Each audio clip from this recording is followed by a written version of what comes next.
If you have never trimmed a cake before to be this perfect, then this video is for you. In today's video, I'm going to be showing us how I trim my cake using just grater and a knife for support. This video is beginners friendly. If you have never trimmed a cake before, then when you follow the step in this video, you'll be able to achieve a very perfect result. Hi guys, so welcome again. If you are just stopping by to my channel, thank you. And to my returning viewers, I love you all amazingly.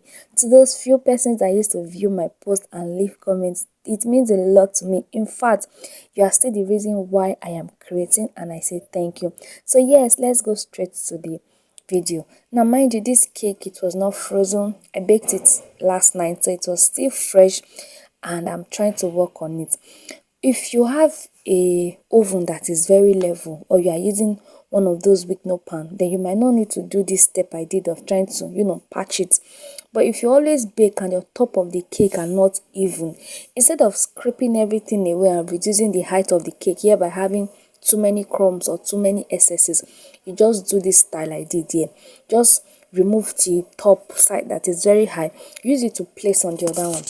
A lot of persons are doing this, but they might not want to show it on Instagram, or they might not want to show it to everybody because they feel like, oh, it's not fancy enough, it's not fine enough. But like I said, this video is for beginners. No matter how that cake is, if it's leveled, if it's not leveled, when you follow this style, you can achieve it. So yes, I'm using buttercream for the middle just to stuck it together. Once we are doing wedding cake, yeah, we don't really put enough fillings. Don't even use fillings because most times these cakes are not used immediately, so we don't want anything that will make the cake wants to go bad. That is why we just use tiny buttercream in between.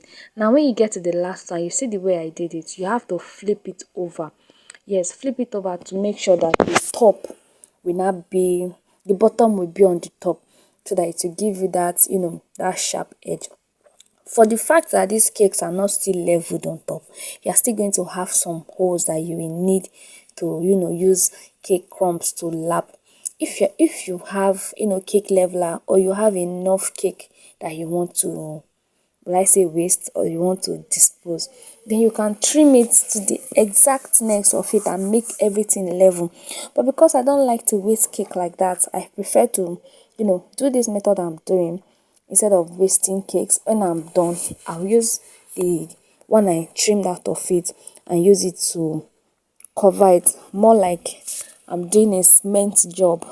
In this our baking, we have a lot of professions that will practice. We pick from here, from here, from here. So this is me now. This process now is like when a bricklayer is trying to, cement the wall. So when I'm done, I use the knife. Now when you're holding your knife, make sure that your hands are straight and don't be too fast. Don't bend the knife. Just let it go straight. The essence of creating this video is to show you how to use the grater. But first, you have to use the knife to, get something close to what you want. So use the knife. Don't worry about the knife. The knife is not going to cut you. You're just putting it on the cake. Just make sure that your knife is straight and you are just going small, small. Don't rush yourself. Don't be too fast. Don't be too fast. Yes, because when you are too fast, you might end up cutting more than where you're supposed to cut. It's even better not to cut up to than cutting more, because when you cut more from the up or down, you're going to end up cutting all of them like that so that you can have even shape. So you're just going to do it round. As you're working on cake, you're working with your eyes. You're looking at it. Is there any part that is still lacking? Is there anything I need to do? Are they even? Are they okay? Are they good? You don't just, crumb coat or trim a cake like that. So now once I'm done with this now, I'm going to carry the grater. And this is what I want to show you most importantly, the work of the grater. Now, why I recommend this grater for beginners, even to some people, I always use this grater because this grater is going to make everything easy for you. It's going to give you a very easy shape. It will give you even this. You're not going to waste too much of your cake. You're not going to injure yourself.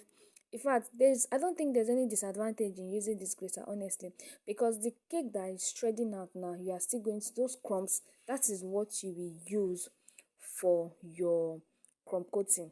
So it is very, very important to use this grater. You see me, I want to separate those big ones from these smaller ones because I will use these smaller ones later when I'm crumb coating it. So if you are not used to knife, you can just go straight and use the grater and you're still going to get good results. Now I want to flip it over because you see this grater is not getting to the down part. Yes, so when you're working on grater, it's always the first second layer, the down part is not touched, mostly when you're using this kind of round grater. So now you see what I'm doing. I flip it over and try to achieve the same smoothness, like the same level for the three layers, so that one side will not be big and one side will not be too small. Now how do you know that one side is not big? As you are working at it, you are looking at it. If you see this one, now why I'm trimming the top is because that side was a bit buggy. It's like it's higher than the other side. And if you don't trim it now, whatever it is, the way this one is now, that side is going to come out when you use fondant to cover it. If one side is bigger and you went ahead to cover it, your fondant is going to expose it so that, oh, this side is bigger. You cannot run away from it. That is why this stage of crumb coating and trimming is very important. If you don't get the right measurement, if you don't get the right listing that you need, it's going to come out on your fondant. When you cover it, you're going to see it. If your cake is bent while you are crumb coating it, you went ahead to cover it like that with fondant, you're still going to have a bent cake. If you notice now, you see that this top now is leveled because I've been able to, trim out some part from that side that was a bit high. So that's how you do it. As you are working, you are looking at it. As you are working, you are looking at it. If that's just the only way, look at it now. Yeah, I'm still trying to see, is there any place that needs to be touched? Is there any place? And then we are done. So I'm supposed to even put this skewer for the first time before even trying to crumb coat it, but it escaped my mind.